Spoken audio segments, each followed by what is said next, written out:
aku masih tinggal sama orang tua. Masih banget. Sekarang udah nggak tinggal bareng nyokap? Masih? Mungkin pernah, tapi gue nggak inget aja. Umur setahun lah. Tapi itu mereka cerai. Masih? Iya. Masih.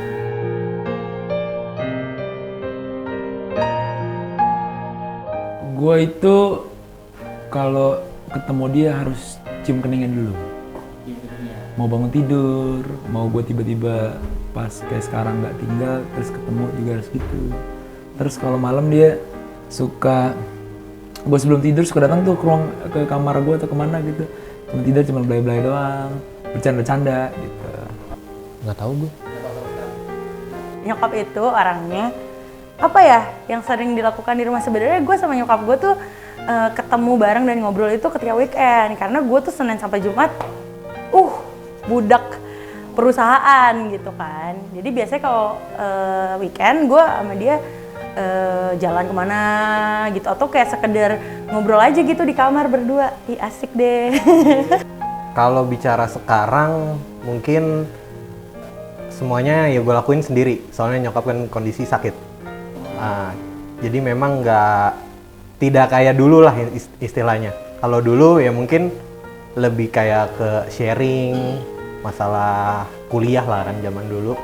Terus ya bercanda, terus ngasih motivasi juga buat nyokap ya, kayak ngasih tahu lah segala macam. Karena orang tua kan pasti punya batasan resources lah, kayak misalnya apa yang terjadi di zaman dulu belum tentu terjadi di zaman sekarang kayak gitu.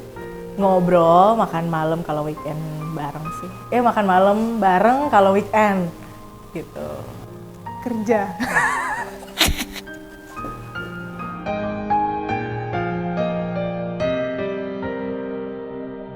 Jadi gue inget banget sih beberapa hal. Gue tuh kan suka musik kebetulan, suka bikin musik dan segala macem. Gue tuh sering menghabiskan waktu gue di depan komputer. Jadi bisa berjam-jam berlama-lama, dan itu sering jadi berantem tuh gue sama nyokap tuh gara-gara kayak gitu. Kamu gak inget makan, kamu gak inget ini, gak inget apa, dan segala. Sampai keluar kata-kata, kamu gak sayang lagi sama mama ya, gak pernah dengerin mama. Dia sampai begitu, drama, nyokap gue tuh agak drama. Yoi, kayak anak kecil soalnya. Ikut campur urusan, ini mah zaman dulu ya, zaman gue belum nikah. Dia selalu ikut campur kalau gue pacaran sama orang gitu, kayak dia nggak setuju, selalu nggak setuju gitu. Gue tuh seneng banget ya sama lagunya Nadine Amiza yang Keras Kepalaku Sama Denganmu. Gue tuh udah ngomong sama nyokap gue kayak, nyokap gue tuh keras banget. Sebenarnya apapun sih dia mengatur, seapapun itu. Lebih kayak ke hobi sih, karena gue kan hobi gue gambar. Makanya dulu gue pengen masuk ke desain, itu selalu nggak diperbolehkan karena buat apa katanya, kayak gitu sih. Jadi itu yang menurut gue sangat bikin gue kesel. Dia nggak percaya kalau gue tuh udah sholat. Selalu, gue gak habis pikir, Ma udah bohong kamu. Udah mau beneran ada Padang ya, Bo. gitu.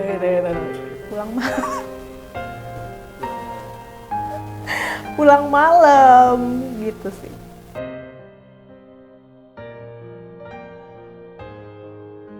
Beda pendapat sih, sering gue goncengin naik motor, gue kenceng dikit tuh dia nggak suka, ngomel. Bisa tuh minta turunin aja mama, mama nggak suka nih naik motor buru-buru kayak gini gitu. Gue pernah itu soal masalahnya sih masih sama kayak yang tadi gue bilang, perkara gue nggak direstuin apa segala macam. Namanya masih remaja, kayak sampai ya udah gue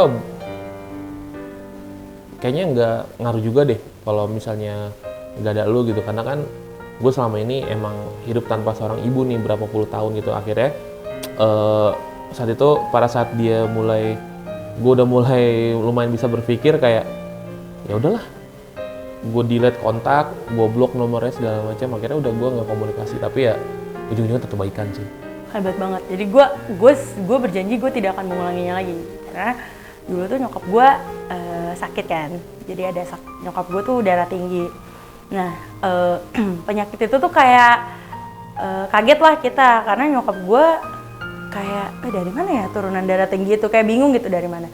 Sampai akhirnya membuat dia tuh nggak bisa tidur, terus berobat kemana-mana tuh kok kayak nggak nemu ya hasilnya gitu kan. Nah tapi gue tuh waktu itu masih SMA dan gue mungkin nggak suka bersih gitu ya anaknya, jadi nggak suka, maunya masih bebas gitu, tapi nyokap gue kayak butuh bantuan gue gitu. Tapi sebenarnya opini yang gue lontarkan dan opini yang nyokap gue lontarkan tuh bener, cuman kerasa gitu kayak batu ketemu batu ditomprok gitu kan.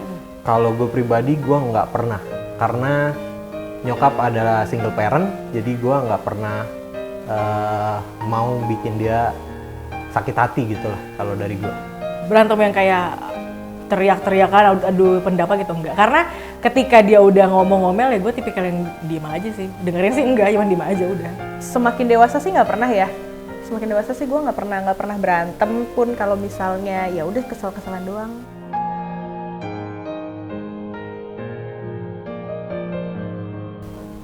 Ini selalu sering gue ucapin sih gitu, kayak selalu berterima kasih menyokap, terima kasih mama untuk selalu pernah ngajarin gue dengan kondisi apa ya. Nyokap itu fighter menurut gue. Sampai gue cerita sedikit, nyokap itu memilih jalan hidupnya yang tidak mudah menurut gue gitu. Untuk harus menikah dengan bokap dengan kondisi yang berbeda sebenarnya gitu, secara banyak hal gitu. Jadi gue cuma pengen bilang nyokap sangat menginspirasi gue, gue rasa sampai gue sejauh ini tuh semua hampir karena nyokap gue sih. Jadi gue bener-bener berterima kasih sama nyokap, gue bener-bener merasa sayang banget sama nyokap karena gue rasa sejauh ini sampai usia gue sekarang tujuan gue tuh masih untuk nyokap sih gitu. Tapi kalau misalkan ada sebuah skema yang mau bilang itu, gue cuma bilang gue segitu sayangnya sama nyokap, gue segitu sangat berterima kasihnya sama nyokap. Gue rasa kalau nggak ada nyokap suatu hal yang cukup berat, tapi gue sangat berterima kasih dengan dia membentuk gue sejauh ini. Gue merasa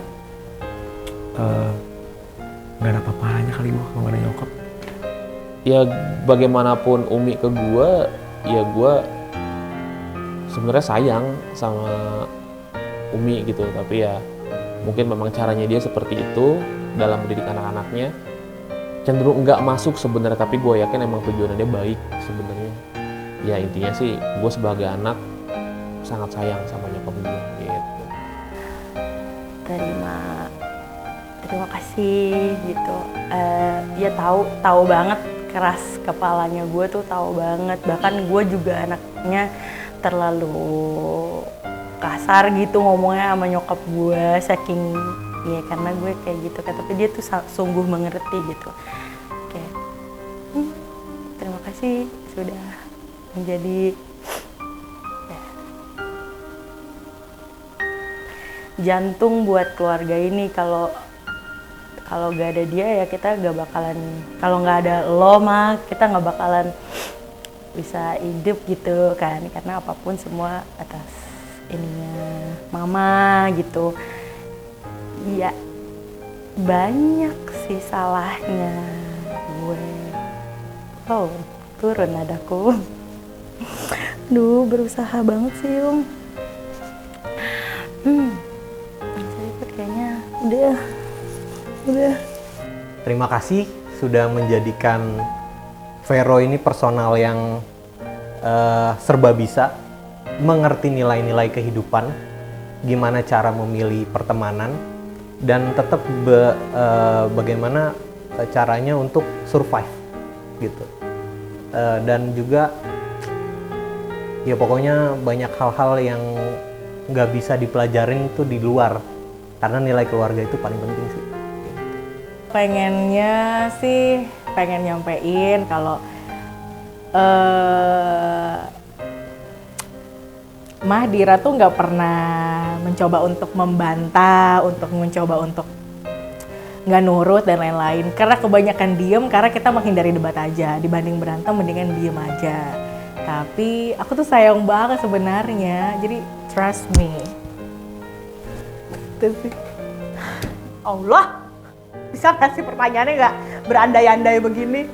Ibu, I love you. kayak no words.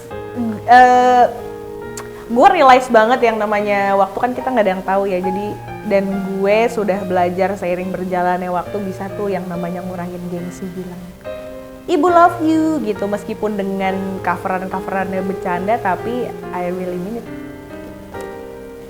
Pokoknya kalau misalnya suruh hari terakhir